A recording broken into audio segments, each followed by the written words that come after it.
Dear students, आज हम पढ़ते हैं सुदामा चरित का दूसरा भाग। इसमें सुदामा जी भगवान कृष्ण के द्वारिका नगरी से मिलने के बाद जब वे पुनः अपने घर की तरफ लौटते हैं तो उनके मन में किस तरह के विचार होते हैं वे इस पद में बताए गए हैं। वह पुलकनी, वह उठी मिलनी, वह आदर की बात, वह पटवनी गोपाल की कछु न जानी जात। सुदामा जी सोचते हैं कि भगवान कृष्ण भगवान से मिलने के बाद में वह कृष्ण का प्रसन्न होना, पुलकनी प्रसन्न होना, वह उठी मिलनी, वह उठकर मिलना, वह आदर की बात और वह मुझे आदर सत्कार करना, वह पटवनी गोपाल की यानी मेरा अच्छी तरीके से मुझे विदा करना मुझे बहुत अच्छा लगा। परंतु कछु न जानी जात, परंतु मेरी इस दुर्दशा को देखकर भी, मेरे फटे हाल वस्त्रों को देखकर, मेरी इस गरीबी को देखकर भी भगवान कृष्ण ने मेरी कोई मदद नहीं की। गर गर कर ओढ़त फिरे। अब वो सोचते हैं जो माखन चोर कृष्ण घर घर जाकर ओढ़त फिरे, जो मांग कर खाना खाता है, तनक दही के काज, जो सिर्फ दही माखन के लिए भी इधर उधर घूमता फिरता है, मांग कर दही माखन खाता है, वह मेरी मदद क्या करेगा। कहा भयो जो अब भयो, वो पहले भी ऐसा ही था और अभी भी ऐसा ही है। हरि को रास मास, तो क्या हुआ, अब जो हरि यानी कृष्ण है वो बहुत बड़ा साम्राज्य का राजा बन गया है। भले ही वो राजा बन गया लेकिन वो उसने अभी भी मेरी मदद नहीं की। जो खुद घर घर जाकर माखन चुरा कर खाता वो मेरी मदद क्या करेगा। हो आवत ना ही हो, तो मैं तो यहाँ पर आना भी नहीं चाहता था। वाही पठयो ठेली, मेरी पत्नी ने ही मुझे जबरदस्ती भेजा कि तुम कृष्ण के घर जाकर मदद मांगो।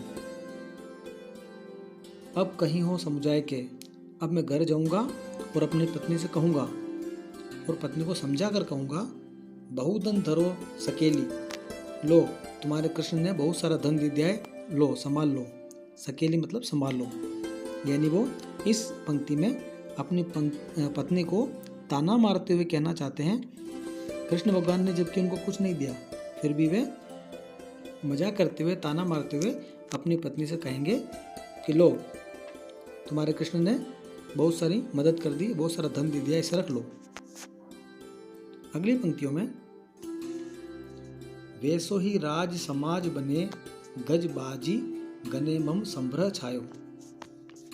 इतना सोचते सोचते जब वे वापस अपने गांव में पहुंचा सुदामा, तो क्या दिखता है, वैसो ही राज समाज बने, जो भगवान कृष्ण की द्वारिका थी वैसा का वैसो ही, यानी वैसा का वैसा ही राजा का महल, वो पूरा वातावरण वैसा ही था जैसा द्वारिका में था। गजबाजी, घोड़े और हाथी, गने बन संभ्रम छायो, जब उसने हाथी घोड़े वो पूरा इलाका द्वारिका जैसा ही देखा तो उसके मन में भ्रम छा गया। क्या भ्रम छाया, कहें तो परियो कहूँ मार्ग भूली, कहीं मैं अपना मार्ग तो नहीं भूल गया कि फेरी के मैं अब द्वारिका आयो, ऐसा तो नहीं कि मैं फिर घूम के द्वारिका ही वापस आ गया हूँ। क्योंकि ऐसा जो उसने ठाट बाट देखा अपने गांव का, तो उसे लगा कि मैं फिर से कहीं द्वारिका तो नहीं आ गया। भवन में बिलो की बे को मन लोचत, भवन यानी भवन, भवन की सुंदरता को देखकर उसका मन आश्चर्यचकित हो गया। सोचते ही सब गांव मंजायो, वह सोचते सोचते पूरे गांव में घूमने लगा।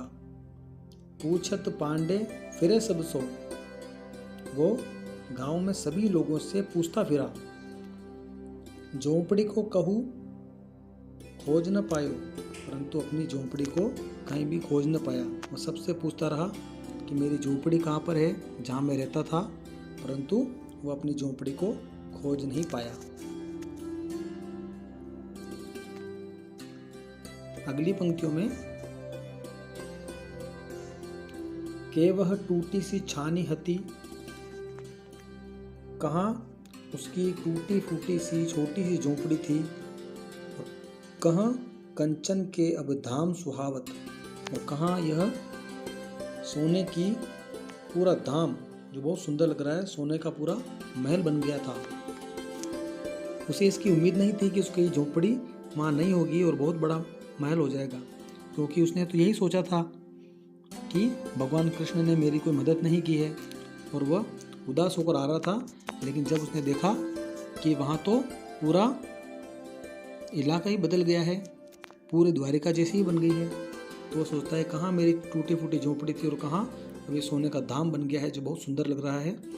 के पग में पनही न हती, पनही मतलब चप्पल या जूता, कहाँ मेरे पाँव में पनही यानी जूता तक नहीं होता था, कहाँ ले गजराजहू ठाड़े महावत, कहाँ मेरे पाँव में जूता भी नहीं होता था, और अब मुझे हाथी पर महावत लेने के लिए आया है, यानी मेरा यहाँ पर स्वागत हो रहा है, तो मुझे हाथी पर महावत बैठा हुआ है जो मुझे लेने के लिए आया है।